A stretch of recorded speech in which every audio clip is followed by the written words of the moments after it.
DEA agent said something that should terrify every cartel boss.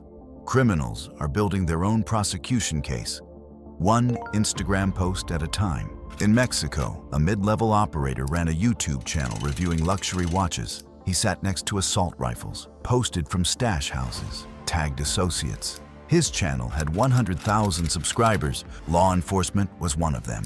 He gave away his location through metadata, his network through tagged posts, his supply chain through background details. Federal prosecutors recently convicted someone where 70% of evidence came from the defendant's own music videos. He filmed himself making threats, showed associates, rapped about operations. Everything prosecutors needed delivered on YouTube. His defense attorney asked why. The answer, he wanted to be like Scarface. The people who got rich and died free, you've never heard their names. They dressed like accountants, lived in middle-class neighborhoods, moved millions while looking like nobody. Then Scarface came out in 1983. An entire generation watched Tony Montana and took notes on the wrong things. The white tiger, the mansion, the suits. Every frame screamed, "Look at me." They wanted the loud wealth of the guy who dies in under 2 hours of screen time. Law enforcement noticed young guys don't model themselves after operators who live to retirement. They model themselves after a fictional character who gets shot to death at the end of Act 3. The film convinced a generation that success means looking successful. Now add social media, platforms designed to make you document your life. You have a generation raised on Scarface who believes success without visibility isn't success at all. Every like is dopamine. Every share is validation. Every follower is proof you matter. You're making more money than everyone you grew up with. Cars they'll never afford. Jewelry they'll never own. Power they'll never touch. You've watched Scarface 100 times. Tony Montana showed his power, displayed his wealth, made everyone see him rise. So you post the gold-plated AK, the cash stacks, the party in cartel territory, and somewhere, a federal agent screenshots it. A rival studies the background. Face recognition maps your entire network. You just traded operational security for likes. This is happening at scale.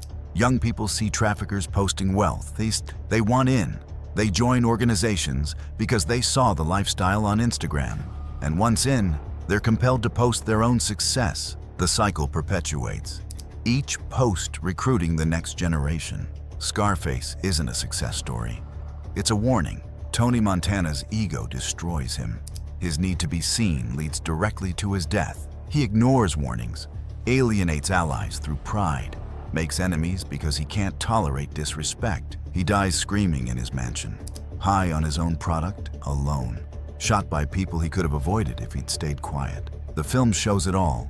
He destroys his marriage, loses his best friend, kills the one person who cared, becomes so paranoid he can't trust anyone. The mansion becomes a prison, the wealth meaningless, the power isolation.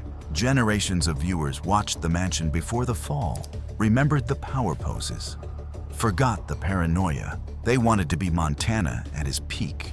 That peak? 20 minutes of screen time before everything collapses. Now they're competing to recreate those 20 minutes on social media in real time for an audience, including federal agents and rival cartels. Prosecutors love social media evidence, self-authenticating, time-stamped, geolocated. When you claim you're legitimate, and prosecutors show the jury your Instagram, waving guns, covered in gold chains, next to cash bricks, that defense dies. Every post reveals associations. Face recognition maps entire networks from public accounts. Every post establishes timelines, pattern of life intelligence that used to require months of surveillance. Financial investigators love this. Someone claims poverty while Instagram shows private jets. Asset forfeiture becomes easy. Intelligence analysts build organizational charts from social connections. Who likes whose posts?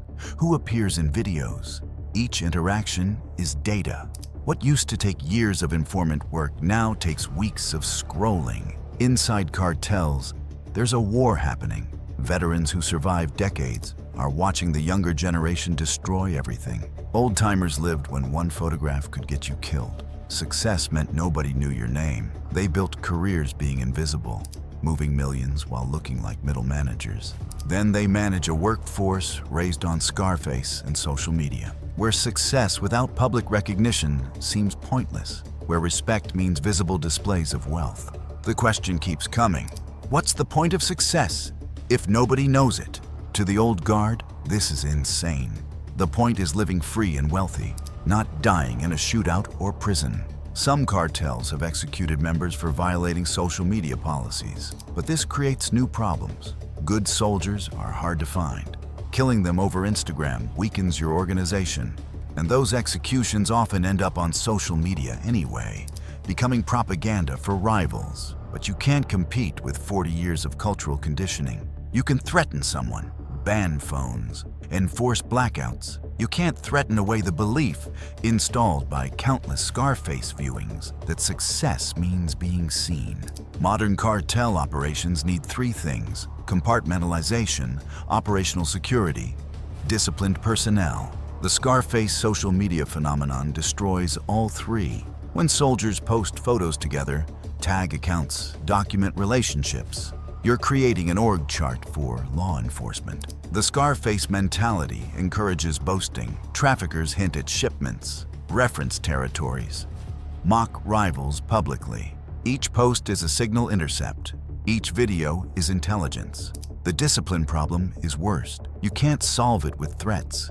The urge to post, show off, prove you made it. That's baked in by culture, amplified by platform design. Leadership forbids social media. Complete bans, serious consequences. It doesn't work. Do the math. Every post creates digital evidence existing forever across multiple servers. Delete your account, screenshots remain. Private profile, followers still share. Burner phone, metadata still connects dots. Cartels have lost entire cells, hundreds of millions in annual revenue, because one member posted from the wrong location. Prison sentences totaling decades from tagged Instagram photos. The cost isn't just legal. Rivals use this intelligence, identify weak points, map territories, find targets. Rival cartels monitor each other's social media obsessively. A post showing a lieutenant in a club reveals patterns when he goes out, who he's with, what security he has.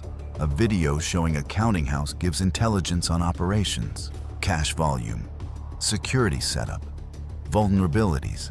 Even birthday party photos reveal alliances, hierarchies, territories. Who showed up? Who didn't? Who stood where? Cartels use enemies' Instagram feeds as reconnaissance, free intelligence, real-time updates, voluntarily provided. Entire cells have been compromised because one member posted from a stash house. The cost in lost revenue and prison time runs into billions. All because of ego, all because of what Scarface taught about success. Scarface has done more damage to drug trafficking than maybe any law enforcement operation in history. The film created a template prioritizing visibility over security, ego over strategy, image over survival. Combined with platforms designed for self-promotion, it becomes operationally fatal. Modern cartels fight two fronts: law enforcement and their own personnel's inability to resist the Scarface social media trap. They're losing both. Every luxury car photo is vulnerability. Every gun video is evidence. Every cash selfie is operational compromise. The old generation, the quiet ones who understood anonymity equals longevity, they're dying out, replaced by people who learned from Scarface that success must be visible, must be flashy, must be documented. Social media ensures that documentation is permanent, public, prosecutable. The real successful traffickers, the ones who live free into old age, you've never heard of them. They took the opposite lesson from Scarface. Don't be Tony Montana. Modern cartels hate Scarface. They hate that it taught the wrong lessons, made being a successful criminal look like it requires public recognition rather than obscurity. But they can't compete with it. You can threaten soldiers for posting, ban Instagram, execute violators. You can't ban the belief that success means being seen. 40 years of cultural conditioning beats organizational policy. Tony Montana died face down in a fountain in 1983, destroyed by ego and visibility. His descendants are still learning that lesson. One social media post at a time. The world is theirs until the screenshot arrives in court.